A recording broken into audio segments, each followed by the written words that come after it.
வணக்கம். Welcome to கதை திரட்டு audio books. இந்த வீடியோவில் நம்ம என்ன கதை கேட்க போகிறோம்னா, உயர்த்திய விரல் சிறுகதை. நம்ம சேனலை இது வரைக்கும் சப்ஸ்கிரைப் பண்ணாதவங்க சப்ஸ்கிரைப் பண்ணுங்கள். பக்கத்தில் இருக்கிற பெல் ஐகானை கிளிக் பண்ணி ஆளுங்கிற ஆப்ஷனை ப்ரெஸ் பண்ணுங்கள். ஸோ தட் நான் போடுற கதைகளை உடனுக்குடனே நீங்கள் கேட்கலாம். வாங்க கதைக்குள்ளே போகலாம். வீட்டை திறந்து காட்டிவிட்டு நிர்மலா வெளியே வந்தபோது புது வேலைக்காரியும் அவள் தகப்பனாரும் தொடர்ந்து வெளிவந்தார்கள். சிறுமி மட்டும் உள்ளேயே கண் விரிய நின்றாள். வாடி வசந்தா, புது எஜமானியம்மா கோச்சுக்க போறாங்க. இங்க பாத்ரூம் இருக்குமா? வா வா. 8 அடி சதுர அறை. அதன் ஒரு புறம் சமையலுக்கும் இன்னொரு புறம் குளியலுக்குமான 2 சிறிய அறைகள். குளியல் அறையின் மூலையிலேயே கழிப்பறை வசதி. பங்களா காம்பவுண்டின் பக்கவாட்டு ஓரத்தில் இந்த சின்ன அவுட் ஹவுஸ். இங்கேயே நீங்கள் தங்கிக்கலாம். 3 அறைகளிலுமே லைட் இருக்கு. பல்ப் ஃபியூஸ் ஆனால் மட்டும் நீங்களா வாங்கி போட்டுக்கணும். மற்றபடி கரண்ட் சார்ஜோ வேற செலவுகளோ உங்களுக்கு கிடையாது என்றாள் நிர்மலா. நிர்மலாவின் மாதர் மன்ற தோழி ஒருத்திதான் அஞ்சுகத்தை சிபாரிசு செய்திருந்தாள். நல்ல மனுஷி, சுத்த பத்தம். 8 வயசுல வசந்தான்னு ஒரு பொண்ணு இருக்கு. புருஷன் செத்த பிறகு அஞ்சுகம் கிராமத்தில் அண்ணன் வீட்டில் தான் போயிருந்தா. அவள் அப்பாவுக்கே அங்கே இடி சோறு. இவ வயக்காட்டிலையும் வீட்லேயும் சாப்பிட்ட சோறுக்கு வஞ்சம் இல்லாமல் உழைச்சா. ஆனாலும் அண்ணி பேச்சை தாங்கிக்க முடியல. எங்கேயானும் வீட்டு வேலை செஞ்சு பிழைச்சிக்கலாம்னு பெண்ணோட இங்கே சென்னைக்கு வந்துட்டா. அடையாறில் ஒரு வீட்டில் வேலை கிடைச்சது. அங்கேயே தங்கிக்கலாம். ஆனால் வீடு நிறைய மனுஷங்க. வீட்டு வேலையோட கூட நோயாளியான ஒரு பெரியம்மாவையும் இவ கவனிச்சுக்கணும். அதனால் பொண்ணை கூட வச்சுக்க அவங்க அனுமதிக்கலை. வசந்தாவை இங்கே நுங்கம்பாக்கத்தில் ஒரு வீட்டில் வேலைக்கு விட்டா. சின்ன குழந்தையை பார்த்துக்கிற ஆயா வேலை. வீட்டோட வச்சுக்கிட்டு சோறு போட்டு நல்லா தான் கவனிச்சங்கன்னு தோணுது. ஆனால் அந்த பொண்ணுக்கு என்னமோ அங்கே பிடிக்கலை. இவளுக்கும் பொண்ணை விட்டுட்டு இருக்க முடியலைன்னு நினைக்கிறேன். கிராமத்தில் இருந்து துணைக்கு அப்பாவை அழைச்சி வந்துட்டா. வேற எங்கேயானும் வேலை செய்தபடி தானும் அப்பாவும் வசந்தாவும் ஒன்றாவே இருந்துடலாம்னு யோசனை. அவள் புருஷன் இருந்த காலத்தில் எனக்கு அவளை தெரியும். நல்ல வீட்டில் எங்கேயானும் வேலைக்கு பொம்பளை ஆள் வேணும்னா சொல்லுங்கம்மான்னு என்கிட்ட கேட்டிருந்தா. உனக்கும் வேலைக்காரி வேணுங்கிற. 4ஆம் நாள் அவர்கள் மூவரும் இவள் வீட்டில் நின்றார்கள். சுமார் 65 வயது மதிக்கத்தக்க பெரியவர் நாகசாமி. தளர்ந்த உடம்பில் வெண்கருப்பு மீசை பொருத்தமில்லாமல் விரைத்திருந்தது. அஞ்சுகத்துக்கு 35 வயதென்று அவளே சொன்னாள். நடுத்தர உயரம், மாநிறம், பளீர் என்ற பற்கள். ஆனாலும் அவள் அதிகம் சிரிக்கவில்லை. சிறுமி வசந்தா நல்ல நிறமாயிருந்தாள். அதுவும் அப்பா மாதிரி என்றாள் அஞ்சுகம். 8 வயதுக்கேற்ற உயரமோ ஆகிருதியோ இல்லை. இந்த குழந்தையை ஆயாவாக்கி இன்னொரு குழந்தையை இடுப்பில் கொடுத்தார்கள். ஆனால் கண்கள் உலகத்தையே உள் வாங்கிக் கொள்ள இங்கும் அங்கும் துரு துருவென்று அலைந்தன. சாயம் போன நீளத்தில் ஒரு பழைய கவுன் அணிந்திருந்தாள். கூழை பாய்ந்த முடியை கூட அவள் ஆசைப்படி தாயார் இரட்டை பின்னலாக்கி தொங்க விட்டிருந்தாள். எல்லாம் சம்மதம்தானே? சம்மதம்மா. நிர்மலாவின் கணவன் ஜெயக்குமார் ஒரு டாக்டர். 3ஆம் தெருவில் நர்சிங் ஹோம் வைத்திருந்தான். காலையில் அஞ்சுகம் அங்கு சென்று அறைகளை ஒழுங்குபடுத்தி தரை பெருக்கி துடைத்து விட்டு வர வேண்டும். மற்றபடி இங்கே வீட்டு வேலைதான். நாகசாமி இங்கு செடி கொடிகளுக்கு தண்ணீர் பாய்ச்சி தோட்டத்தை பராமரிக்கும் பணியை செய்ய தாமே முன் வந்தார். இருவருக்கும் சம்பளம் தீர்மானமாகிவிட்டது. அப்புறம் வசந்தா, நீ என்ன செய்ய போற? நிர்மலா சிரித்து கொண்டே கேட்டாள். வசந்தா பதில் சொல்லவில்லை. துருதுருத்த கண்கள் தாழ்ந்து தலை கவிழ்ந்தது. சொல்லி கொடுத்தோம்னா அது எல்லா வேலையும் செய்யுமா. முந்தி இருந்த வீட்டில் கூட ஒரு சமயம்னா தரக்கூட்டி கோலம் போடும் என்றாள் அஞ்சுகம். அதெல்லாம் வேணாம். இது படிக்கிற வயசில்ல. ஏன் வசந்தா, நீ படிக்கிறையா? மௌனம். சொல்லு, உன்னை ஸ்கூலில் சேர்த்தா படிக்கிறையா? இப்போதும் பதில் இல்லை. சொல்லேண்டி, அம்மா கேட்குறாங்கல்ல என்று தோண்டினாள் அஞ்சுகம். தலை நிமிரவில்லை. ஆனால் சரி என்று அசைந்தது. ஆ, பார்ப்போம். கார்ப்பரேஷன் ஸ்கூலில் விசாரிக்கலாம். வசந்தா மெல்ல தாயின் பக்கம் நகர்ந்து ஏதோ முணுமுணுப்பாய் சொன்னாள். என்னவாம், ஸ்கூல் பற்றி ஏதேனும்? இல்லம்மா என்று இழுத்த அஞ்சுகம் மகளை பார்த்து, போனேன்னா போயேண்டி, இதை போய் அம்மா முன்னால என்ற சின்ன குரலில் கடுகடுத்தாள். என்னதா விஷயம்? வசந்தா கூச்சத்துடன் தலை நிமிராமல் ஒரு விரலை தூக்கி காட்டி அதே வினாடியில் அஞ்சுகம் பாத்ரூம் போகணுமாம் என்றாள். நிர்மலா வாய்விட்டு சிரித்தாள். சிறுமியின் கால்கள் அவுட் ஹவுஸை நோக்கி பாய்ந்தன. அப்போது சரி அஞ்சுகம், நான் வீட்டுக்கு போகிறேன். கொஞ்ச காலமாக வீட்டோடு இருக்கிற ஆள் இல்லாமல் அவுட் ஹவுஸ் பூட்டியே கிடந்தது. அதான் தூசியும் தும்புமா இருக்குது. நீ முதல்ல வீட்டை நல்லா ஒட்டடை அடித்து தரையை கழுவி இடமெல்லாம் சுத்தம் பண்ணிக்க. 3 பேருமா உங்கள் சாமான்களை கொண்டு வந்து ஒழுங்கு பண்ணிக்கங்க. நீயும் உங்கள் அப்பாவும் நாளையிலிருந்து எங்களுக்கு வேலை பார்க்க ஆரம்பிக்கலாம். சரிம்மா. மாலை 4 மணி. மாதர் மன்றத்தில் இருந்து திரும்பி இருந்த நிர்மலா ஹால் சோஃபாவில் சாய்ந்து அமர்ந்திருந்தாள். பக்கத்து நாற்காலியில் கையில் நோட்டும் பென்சிலுமாய் வசந்தா.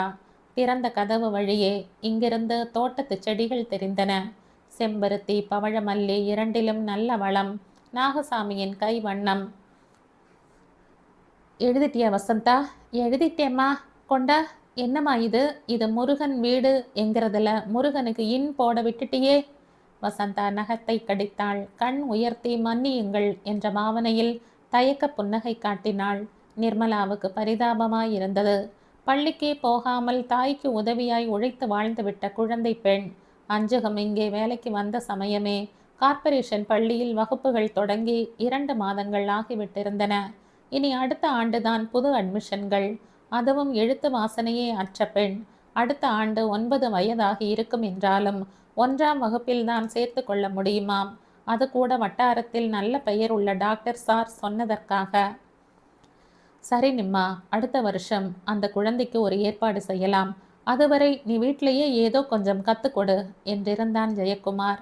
நானும் அதான் நினைக்கிறேன். கொஞ்சம் தமிழும் கணக்கும் படிச்சுக்கிட்டும் முடிஞ்சா 2ஆம் கிளாஸில் சேர்க்க பார்க்கலாம். இந்த பெண்ணுக்கானால் படிப்பிலேயே கவனம் செல்லவில்லையே. இன்னொரு தடவை எழுத வசந்தா. இந்த வாட்டி சரியா எழுதணும். சரிங்க, பளிச்சென்று சிரித்தாள். இந்த 4 மாத காலத்தில் வெட்கம் குறைந்து சகஜமாய் பேசுகிறாள். துருதுருத்த கண்களில் புது மலர்ச்சி தெரிகிறது. நீ நல்லா படித்தா அறிவியல் பாடம் கூட கற்றுக் கொடுக்குற. அடுத்த வருஷம் நீ பெரிய வகுப்புக்கு போகலாம். சரிம்மா. நோட்டை மேஜை மேல் வைத்து தலை சாய்த்து நுனி நாக்கு நீட்டி பென்சிலை அழுத்தி பிடித்து இது என்று பெரிய எழுத்தாய் சிரமப்பட்டு எழுதினாள். குட். மேலே எழுது. முருகனுக்கு இன் மறக்காம போடு. அம்மா. என்ன? வெட்க புன்னகையுடன் வலது கை ஆள்காட்டி விரலை உயர்த்தி காட்டினாள். பாத்ரூமா? சரி, போயிட்டு சீக்கிரம் வா. வசந்தா எழுந்து அவுட் ஹவுஸ் நோக்கி துள்ளி ஓடினாள். திரும்பி வந்த பின் 1/4 மணி நேரம் மீண்டும் கல்வி பிரயாசை. முருகன் சரியா எழுதுனியா? Very good. அடடா, வீடுக்கு விடுன்னு எழுதிருக்கியே. என்ன இது வசந்தா? எங்க கவனம்? இப்போ சரியா எழுதுறம்மா. ஜெயக்குமார் நர்சிங் ஹோமில் இருந்து காரில் வந்து இறங்கினான். ரொம்ப தலை நோவாய் இருக்குன்னு வந்தேன். மறுபடியும் 5:30 மணிக்கு போகணும். ஒரு கப் டீ தரையா நிம்மா? குடிச்சிட்டு கொஞ்சம் படுக்கிறேன். தோ. நிர்மலா எழுந்து சமையல் அறைக்கு போனாள்.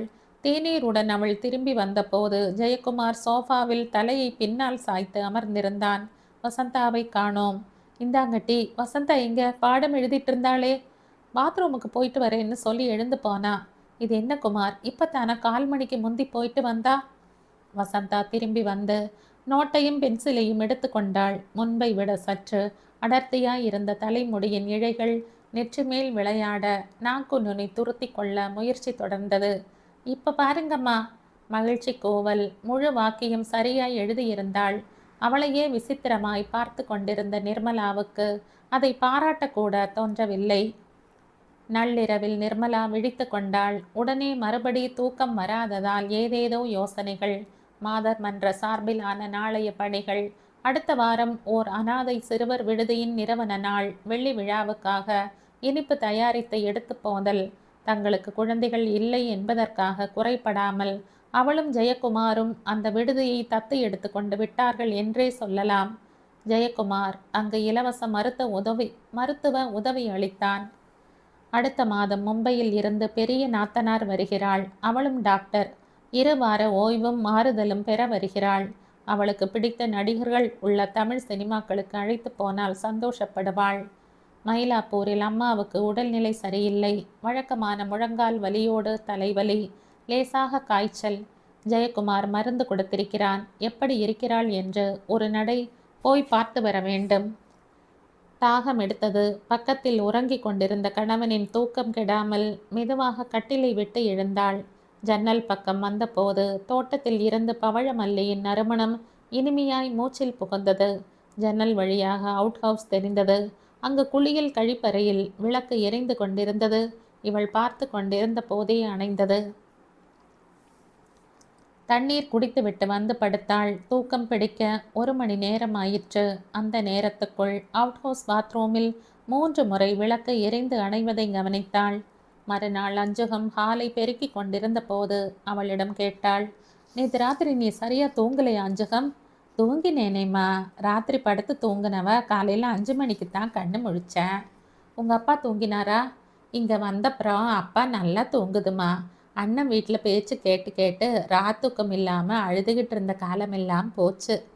இங்கே எங்கள் கூட அன்பான குடும்பம் இல்லைங்களா? நல்லா தூங்குது. ராவில் அநேகமாக எழுந்திருக்கிறதே இல்லை. அப்படியானால் வசந்தாதான். வசந்தாவுக்கு வயிறு ஏதேனும் சரியில்லையா? பேதியாகுதான்னா? அதெல்லாம் ஒன்றும் இல்லையேம்மா. ஏன் கேட்குறீங்க? முகம் ஒரு மாதிரி இருந்தது. வயிற்று நோவோன்னு நினச்சேன். வாசல் பெருக்கி ஆயிடுச்சா? சிறுநீர்தான். 1 மணி நேரத்தில் 3 முறை இவள் பார்த்த வரையில். அதற்கு முன்பும் பின்பும் எத்தனை தடவையோ பகலிலும் அப்படித்தான் செய்கிறாள். இவளிடமே எத்தனை முறை ஒற்றை விரலை உயர்த்தி காட்டி இருக்கிறாள். ஏன் இப்படி? ஏதாவது யூரின் இன்ஃபெக்ஷன் இருக்கலாம். நான் டெஸ்ட் பண்ணுறேன் என்றான் ஜெயக்குமார். அவனிடம் அவள் அதை பற்றி பேசிய போது, எத்தனை நாளாக இப்படி இருக்கலாம்? தெரியலை, கேட்டு சொல்லு. டயபெட்டிஸுக்கும் டெஸ்ட் பண்ணிடலாம். அடிக்கடி தாகம்னு தண்ணி குடிக்கிறாளாமா. ஏதேனும் கோளாறால் பிளாடர் பாதிக்கப்பட்டிருந்தாலும் பலகீனமாகி நீரை அதிக நேரம் வச்சுக்க சக்தியற்ற போயிருக்கலாம். அவள் அஞ்சகத்தை விசாரித்தாள். உன் மகள் அடிக்கடி சிறுநீர் கழிக்கிறா போல இருக்கே அஞ்சகம். நான் ரெண்டொரு தரம் கவனித்தேன். அதனால் கேட்குறேன், தப்பாக எடுத்துக்காத. இதில் தப்பாக எடுத்துக்க என்னம்மா? இப்படி இருந்தால் அவளுக்குத்தான் தொல்லை. பாவம், பிறந்ததுலேருந்து இப்படியா? இல்லை, பின்ன எப்பல இருந்து? வந்து கொஞ்ச காலமாத்தான். அடிக்கடி தண்ணி குடிக்கிறாளா? இல்லையே. ஐயா டாக்டர்னு உனக்கு தெரியும். பரீட்சை பண்ணி பார்த்து மருந்து கொடுத்து சரிப்படுத்திடலாம்னு சொல்கிறார். அஞ்சகம் அவசரமாய், அதெல்லாம் வேணாம்மா. வசந்தா பொண்ணுக்கு உடம்பு ஒன்றும் இல்லை. ஏதோ கொஞ்ச காலமாக இப்படி ஒரு பழக்கம். தன்னால் சரியாயிடும் என்றாள். இது உடம்புக்கு நல்லதில்லை அஞ்சகம். எதுக்கும் ஐயா பார்த்து விடட்டுமே. அடுத்த முறை பாடம் படிக்க வந்தபோது 10 நிமிடங்களில் வசந்தா ஒற்றை விரலை உயர்த்தினாள். என்னம்மா இது வசந்தா? படிக்க வரதுக்கு முந்தையே போயிட்டு வந்திருக்க கூடாதா? சரி சரி, போனேன் வந்தேன்னு வா. தாமதமின்றி திரும்பி வந்த வசந்தா 1/4 மணி நேரத்தில் மறுபடியும் விரலை தூக்கிய போது நிர்மலாவுக்கு லேசாய் கோபம் வந்தது. இதை பார் வசந்தா, நீ இப்படி அடிக்கடி பாத்ரூமுக்கு ஓடிட்டு இருந்தியானா பாடம் படிக்க முடியாது. படிக்க இஷ்டம் இல்லைனா வேணாம், விட்டுடு, எழுந்து போ. இல்லைம்மா, எனக்கு படிக்க இஷ்டந்தா.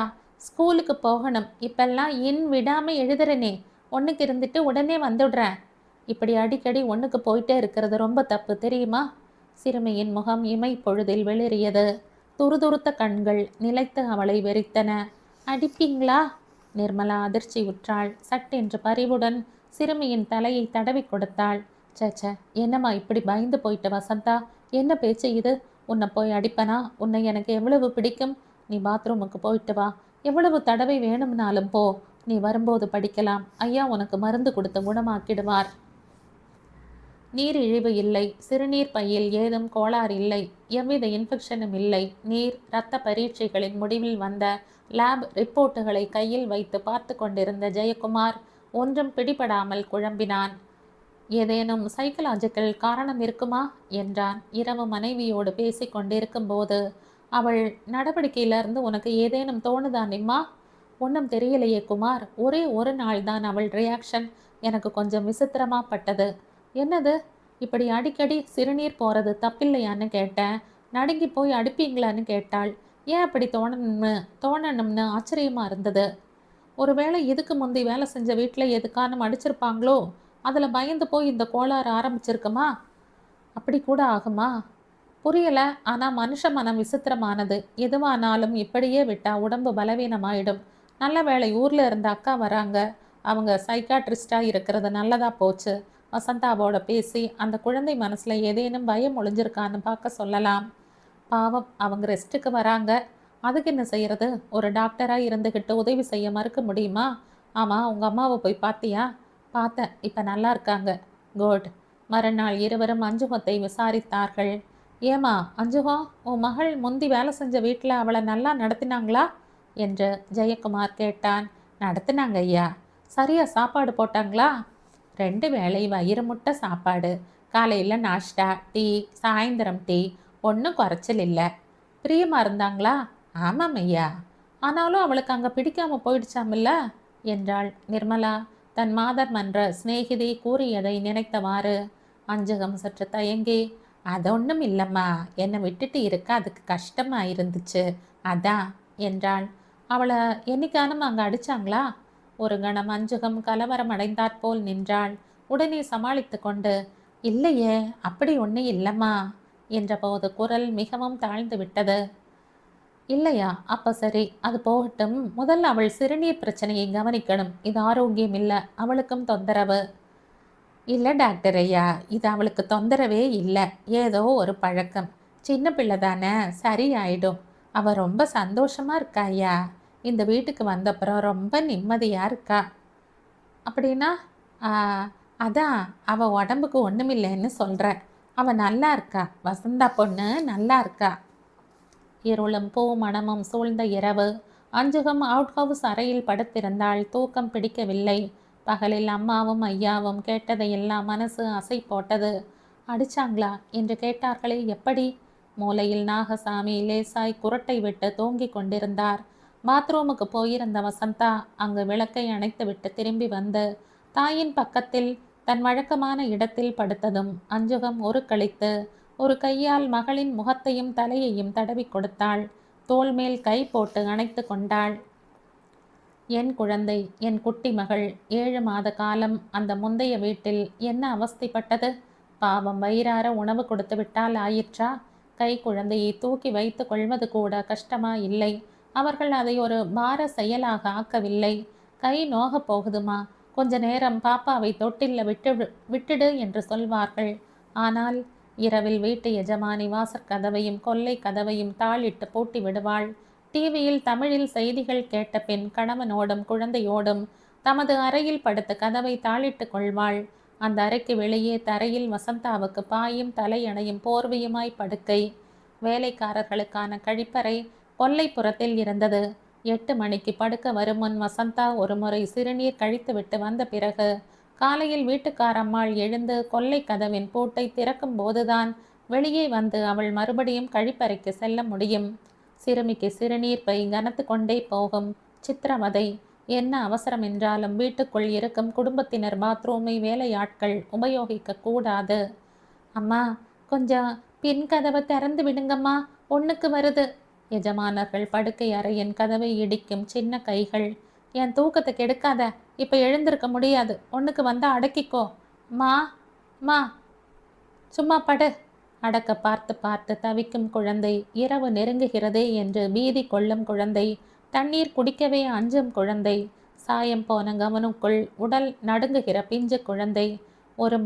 ஒரே ஒரு முறை இயற்கை முந்தி கொண்டு விட்டது. அவள் பிரயாசையை எல்லாம் மீறி கவுன் நனைய, கால்கள் நனைய, தரை நனைய ஊற்றிவிட்ட போது, சனிய மூதேவி, டர்ட்டி கேர்ள், நடுவீட்டிலையா ஒன்றுக்கு போகிற? கன்னத்திலும் முதுகிலும் மாறி மாறி அறைகள். அம்மா, வேணும்னு செய்யலம்மா, அடிக்காதீங்கம்மா, தாங்க முடியாமல் வந்துடுச்சு. மூடுடி வாய. அடி வயிற்றையும் கன்னத்தையும் அமுக்கி பிடித்து கொண்டு கண்ணீர் முகத்து வியர்வையில் கலக்க, கண்ணீர் தரையின் சிறுநீர் பெருக்கில் கலக்க, நிலை குலைந்து அவமானமுற்று முகம் கலங்கி நின்றாள் வசந்தா. முதல்ல தரையெல்லாம் கழுவி பெனாயில் போட்டு சுத்தம் பண்ணு, டர்ட்டி கேர்ள், காட்டு ஜென்மம். அடுத்த முறை அடையாறில் இருந்த தாய் தன்னை பார்க்க வந்தபோது குழந்தை அவளை கட்டி கொண்டு கதறி அழுதாள். இனிமே இங்கே இருக்க மாட்டோம்மா, ரொம்ப கஷ்டமா இருக்கு. நாம வேற எங்கேயாச்சும் போயிடலாம். பாய் பக்கத்திலேயே ஊத்திடுச்சுமா, நான் வேணும்னு செய்யலை, அடக்க முடியல. ரொம்ப நேரம் அடக்கி பார்த்த முடியல, அடிச்சிட்டாங்கம்மா, ரொம்ப நோகுச்சு. அடி என் கண்ணே. அஞ்சகம் துடித்து விட்டாள். வெளியே சொல்லாதம்மா, இப்படி ஆகிப்போய் அதுக்காக அடிச்சாங்கன்னு தெரிஞ்சா எல்லாரும் கேலி செய்வாங்க, டர்ட்டி கேர்ள்னு என்னை ஏசுவாங்க. நெஞ்சோடு சேர்த்து குழந்தையை தழுவி கொண்டாள் அஞ்சுகம். அந்த நினைவில் இப்போதும் அள்ளி இறுக்கி கொண்டாள். என் குழந்தை, என் குட்டி மகள் இங்கு வந்ததுமே, நம்ம வீட்டுக்குள்ளேயே பாத்ரூம் இருக்குமா, எப்போ வேணும்னாலும் போலாம், அதைத்தான் கொண்டாடுகிறாள் குழந்தை. எப்போது வேண்டுமானாலும் சிறுநீர் கழிக்க முடியும் என்ற சுதந்திரத்தை தான் அனுபவிக்கிறாள். அடிக்கடி பாத்ரூமுக்கு ஓடுவதன் மூலம் ஒவ்வொரு முறையுமா கழிக்கிறாள்? பெரும்பாலும் சும்மா போய் வருவதுதான். நினைத்த போதெல்லாம் அப்படி போக முடிவது ஒரு சுகம், ஒரு சந்தோஷம். நாளடைவில் பழக்கம் மறைந்துவிடும். இதற்கு ஏன் டாக்டரும் மருந்தும்? இங்கே வந்த பின் குழந்தை மீதிருந்த ஒரு அழுத்தம் அகன்று விட்டது. நிம்மதியும் சிரிப்பும் வந்துவிட்டன. உடல் தேறுகிறது, தலையில் முடி வளர்கிறது. மென்மையாய் பிஞ்சு நெற்றியில் முத்தமிட்டாள். அம்மா. என்னடி கண்ணு? ஒண்ணுக்கு வருது, போயிட்டு வா. வசந்தா எழுந்து பாத்ரூமுக்கு ஓடினாள். மறுநொடி அங்கு விளக்கு எரிந்தது. அக்காவுக்கு ஏதாவது காரணம் புரியலாம் என்று ஜெயக்குமார் மனைவியிடம் சொல்லிக் கொண்டிருந்தான். கல்கி தீபாவளி மலர் இதழில் 2000ஆம் ஆண்டு வெளிவந்த சிறுகதை இது. இந்த கதை உங்களுக்கு பிடிச்சிருந்தா லைக் பண்ணுங்க, ஷேர் பண்ணுங்க, சப்ஸ்கிரைப் பண்ணுங்க. மற்ற ஒரு இன்ட்ரெஸ்டிங்கான கதையோட அடுத்த வீடியோவில் சந்திப்போம். பாய். தேங்க்யூ.